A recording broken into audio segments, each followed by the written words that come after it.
Selamat berjumpa kembali dalam layanan audio Sahabat Seperjalanan.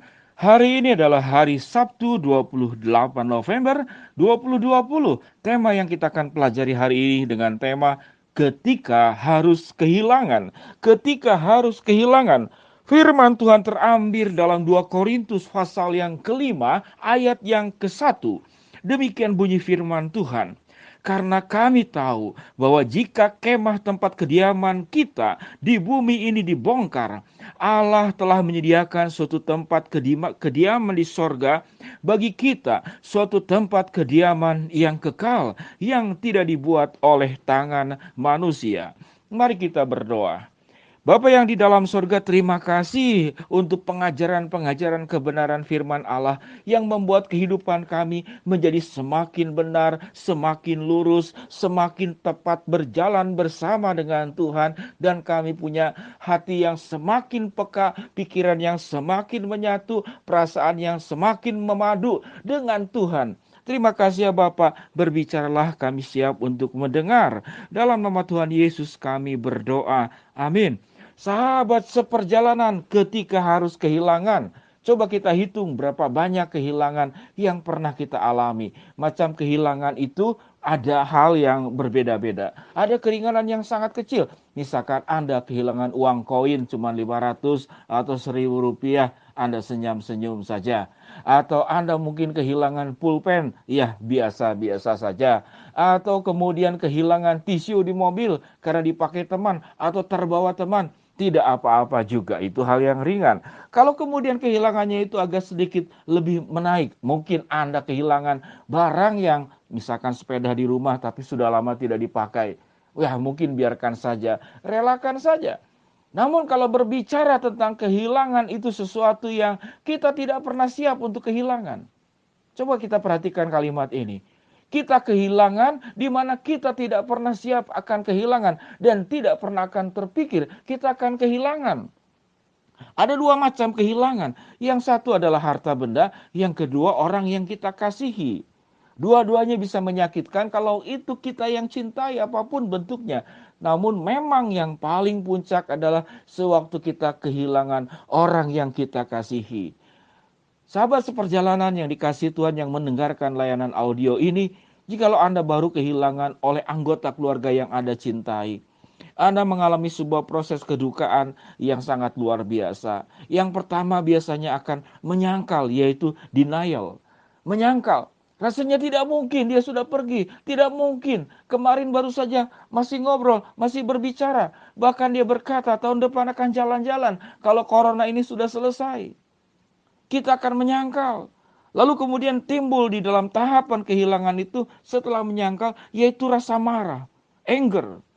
Rasa marah kenapa ini terjadi dalam hidup saya, namun tidak tahu apa yang harus siapa yang akan disalahkan. Mungkin menyalahkan dirimu sendiri, kenapa saya tidak jaga dia, kenapa saya belum memberikan yang terbaik kepada dia, mengapa Tuhan ambil dan seterusnya.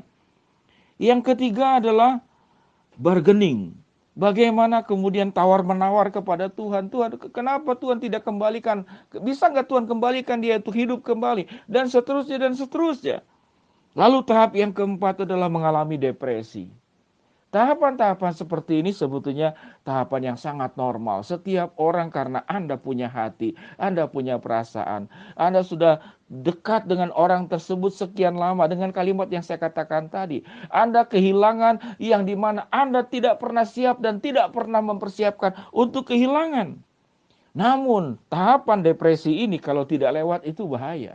Setelah tahapan depresi Anda kemudian belajar, yaitu belajar menerima kenyataan.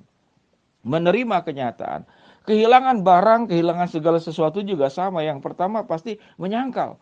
Ya, misalkan Anda kehilangan mobil. Kehilangan mobil. Lalu sudah melapor ke polisi namun ya tidak ditemukan. Seandainya seperti demikian. Lalu bangun pagi-pagi Anda lihat kembali dan yakin bahwa mobil yang hilang itu masih ada di garasi Anda. Namun sewaktu Anda melihat mobilnya memang sudah tidak ada. Dalam mimpi masih ada. 3 hari tidur, 3 hari bermimpi, mimpinya mobilnya masih ada.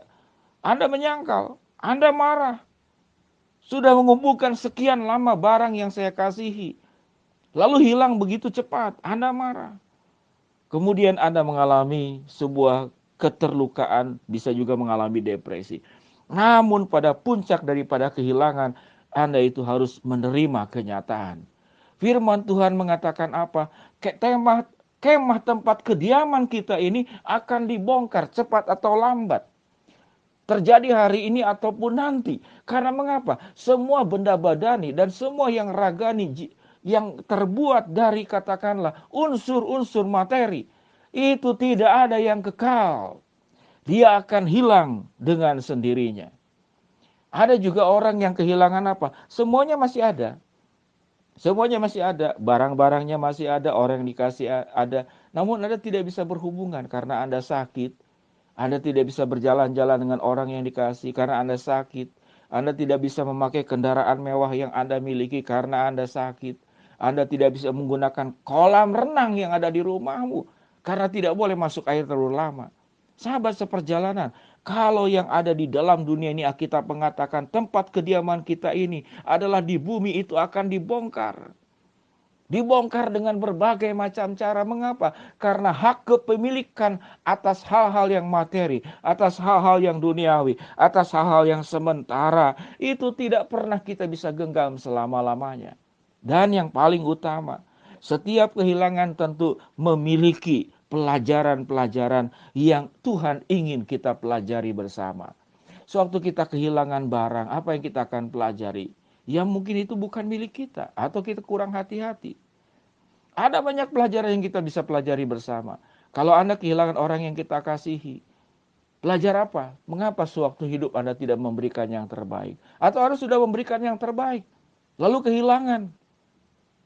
Ya itu adalah jalannya Tuhan. Itu adalah waktunya Tuhan. Kita tidak bisa mengatur Tuhan. Kita tidak bisa mengendalikan Tuhan. Kalau kita maunya apa, lalu Tuhan harus menurut kepada kita. Pikiran Tuhan, rencana Tuhan, waktu Tuhan adalah waktu yang terbaik berdasarkan hak prerogatifnya Tuhan, berdasarkan kedaulatannya Tuhan, berdasarkan kemahakuasaannya Tuhan. Lalu apa yang Alkitab katakan? Ingat bahwa suatu tempat yang indah itu Allah sudah sediakan di sorga bagi kita. Suatu tempat kediaman yang kekal yang tidak dibuat oleh tangan manusia. Dan itu dibuat oleh Tuhan.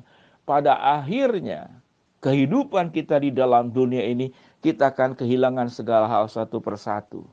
Dan pada akhirnya juga, kehidupan kita juga akan kehilangan diri kita sendiri. Yaitu apa? Yaitu nyawa kita.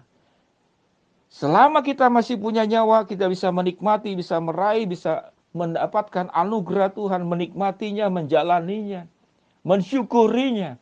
Namun pada akhirnya juga kita akan kehilangan diri kita sendiri. Pernah kita takut dengan kehilangan diri sendiri? Rasanya jarang orang berpikir seperti itu. Sehingga bagaimana supaya kita tidak kehilangan diri sendiri? Alkitab mengatakan, engkau harus dekat dengan Tuhan dan ingat, karena kami tahu bahwa jika kemah tempat kediaman kita di bumi ini dibongkar, Allah telah menyediakan suatu tempat kediaman di sorga bagi kita. Suatu tempat kediaman yang kekal, yang tidak dibuat oleh tangan manusia. 2 Korintus pasal 5 ayat yang pertama. Sahabat seperjalanan yang dikasihi Tuhan, kehilangan itu adalah hal yang sangat biasa karena kita bukan Tuhan, karena kita manusia fana. Semua yang ada di dalam dunia ini fana. Tapi yang paling terutama, engkau jangan kehilangan akan hubunganmu dengan Tuhan. Engkau jangan kehilangan kehidupanmu di dalam kebenaran firman Tuhan. Engkau jangan kehilangan kehidupanmu yang hidup dengan kudus, dengan benar, dan seturut kehendak Allah. Itu yang paling penting, yang tidak boleh hilang dalam hidupmu. Semua itu bisa hilang dalam hidup kita. Yang tidak boleh hilang imanmu, kesetiaanmu, tanggung jawabmu, konsistensimu, integritasmu, kehidupanmu yang benar di hadapan Allah. Mari kita berdoa. Bapa yang di dalam sorga, hamba-Mu berdoa buat sahabat seperjalanan yang sedang sakit di rumah sakit ataupun di rumah. Tuhan jamah dan Tuhan sembuhkan. Tuhan, kami berdoa juga untuk sahabat seperjalanan yang sedang menghadapi kendala, kesulitan, problem, masalah dalam kehidupan ini. Tuhan, bukakan jalan sesuai dengan waktu dan rencanamu. Bagi sahabat seperjalanan yang sedang berdoa memohon sesuatu, kami percaya Tuhan kapan memberikan yang terbaik kepada kami sesuai dengan waktumu. Terima kasih ya Bapa, berkati kami semua. Ya Tuhan, agar kehidupan kami tetap hidup di dalam Tuhan, tidak kehilangan hubungan kami dengan Tuhan, dan tetap hidup di dalam kebenaran. Dalam nama Tuhan Yesus kami berdoa. Amin. Sahabat seperjalanan, happy weekend. Tuhan memberkati kita semua. Sampai jumpa kembali dalam layanan audio sahabat seperjalanan pada hari besok. Shalom.